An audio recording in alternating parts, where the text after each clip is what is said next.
Тэгээ анх бол яг ял авахд бол 23.5 тэрбум төгрөг гэсэн. Би дурыг тэнцүү 71 тэрбум чи хувааж байгаа. 3 хүнд хувааж байгаа байхгүй. Тэгээ нэг хүнд ойролцоогоор 23.5 тэрбум оногдчихсэн. Тэгээ ялаа хэлээд гаад ирсэн чинь бас 3 тэрбум төлөгдсөн байлээ. Одоо бол ойролцоо 20 тэрбум л байгаа. 20 орчим тэрбум байгаа.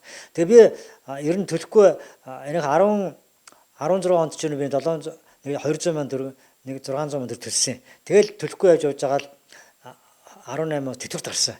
Тэгээ би тэтгэврийн тэр үе чи одоо би нэг 500 эд жилээ төрнөс чинь тэгэл 200 талын өгдөг байхгүй 50% нөгдөө.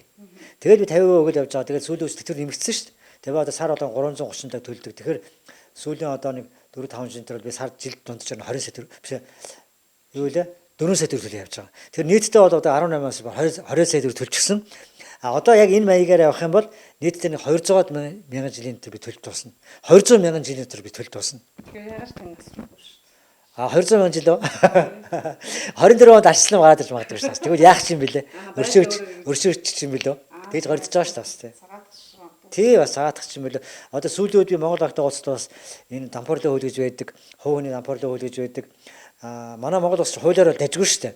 Тэр хэрэгжилж чадж гэнэ үгүй юу гэдэг нь сонирн болохоос биш. Ер нь Америкаас бас дутхааргүй хуультай юм шиг байна. Манай ч дампуурлын хууль байна, компани хууль гэж байдаг. Хууль хэрэгждэг үү? Хэрэгжүүлдэг юм уу?